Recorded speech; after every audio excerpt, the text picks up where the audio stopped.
Hey everyone, it's that time of the year for the best, biggest, fastest Apple product upgrade ever. Like every other year. Mightiest iPad mini yet. It's the best smartwatch in the world. Most advanced dual camera system with our most state-of-the-art technology. These are the best iPhones we've ever created. Similarly, Apple had an event today, September 14th, to announce a slew of new products, new iPhones, iPads, and Apple Watch.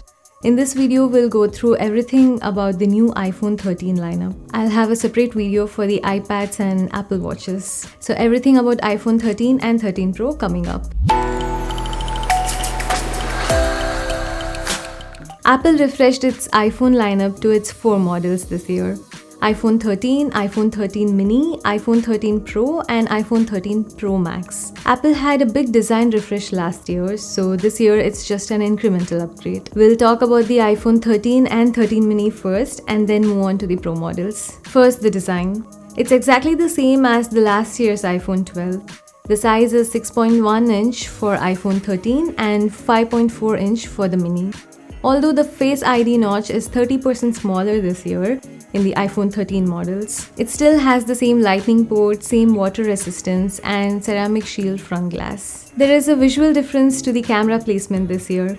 It's diagonal rather than straight from last year. Speaking of cameras, iPhone 13 have gotten a big upgrade. Seems like Apple has brought the same camera system from the iPhone 12 Pro Max last year. It's a dual camera system, so one wide and one ultra wide. But the specs are the same as the iPhone 12 Pro Max. The main sensor is the same large 1.7 micron sensor with f1.6 aperture. The wide angle also has the same sensor shift image stabilization from the last year's Pro Max model. This requires a large space and they couldn't place the camera together so closely. So the change to the diagonal camera system on 13 and 13 mini. The ultra-wide camera also seems similar to the 12 Pro Max's ultra-wide camera with f2.4 aperture. So we can expect some amazing photos and videos out of iPhone 13, especially low-light photos. Apple is also bringing something called cinematic mode for videos. What it does is, during video recording, it automatically shifts focus to the subject using AI. So if the subject looks at something else in the video, the focus will also shift automatically as well. You can do this yourself manually in today's iPhones, but Apple is bringing some AI into it. Next, the internals. Like every year's upgrade, Apple introduced the new A15 Bionic Chip. All the iPhone 13 lineup this year comes with the A15 chip in them. We all know that it's faster than the previous generation and is fastest smartphone chip, but Apple usually compares it with its previous generation. We don't have such comparison number this year. The iPhone 13 and 13 mini comes with A15 chip with 6-core CPU and 4-core GPU. The display now has maximum brightness of 800 nits versus 625 nits from our previous models. It's similar to last year's iPhone 12 Pro models. Apple has included more bands for 5G network, which means there will be more carriers to support 5G on iPhones with even more places covered. Apple also claims that the iPhone 13 battery is now bigger. Not sure how much bigger.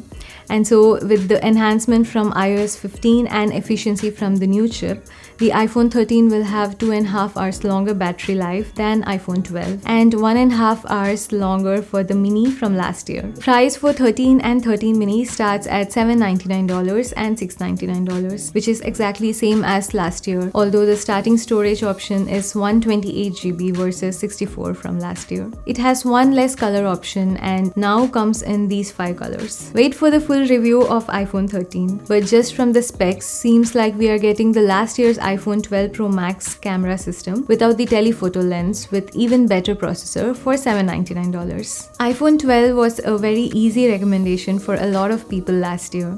It's gonna be even easier to recommend the iPhone 13 this year. iPhone 12 series continues to be sold and is now $100 cheaper, starting at $699 for iPhone 12 and $599 for the mini. Okay, let's move on to the Pro models. The Pro design is also identical to last year.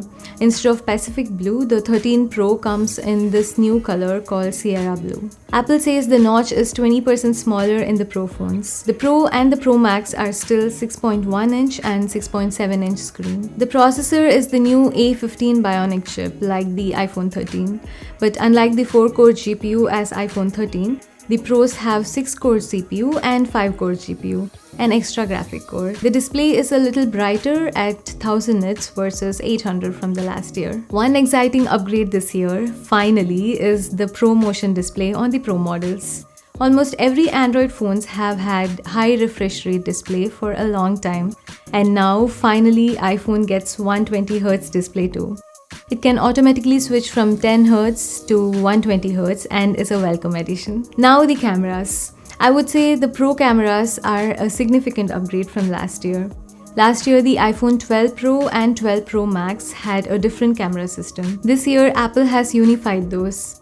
The 13 Pro and 13 Pro Max have similar systems. Both get a larger sensor, 1.9 micron versus 1.7 microns from last year, which means even better low-light photos and videos. The wide and ultra-wide cameras have an even wider aperture for even better low-light at f1.5 and f1.8. Another important change is the telephoto lens.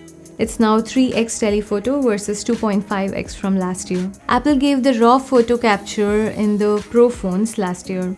Apple is bringing the ProRes recording for videos as well this year. The new ultra-wide cameras on the iPhone 13 Pros can now capture macro photographs as well for close focus subjects. It can even record macro videos at 120 frames per second. We need to look at the photos, but if there is one thing worth upgrading for this year, it would be the cameras. On paper, it looks really good with some significant improvements in low-light photography. The batteries on the Pro iPhones are also larger, and along with the other optimizations, Apple promises 2.5 hours more battery life on the 13 Pro Max and 1.5 hours on the 13 Pro.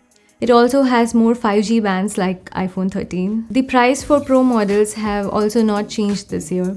The 13 Pro starts at $999 while the Pro Max starts at $1099 for 128GB storage. Both these phones can now be configured up to a terabyte of storage. All the iPhones can be pre-ordered in the US starting September 17th and will be available starting September 24th. With last year's 12 Pro Max camera system and starting storage of 128GB, the iPhone 13 has closed the gap with the Pro models even more. At $799, what you are losing is a high refresh rate screen and a slightly better camera. But for the price, it's a bargain. Subscribe to know full review of these models when they are out. This is Anjana. See you in the next one. Bye-bye.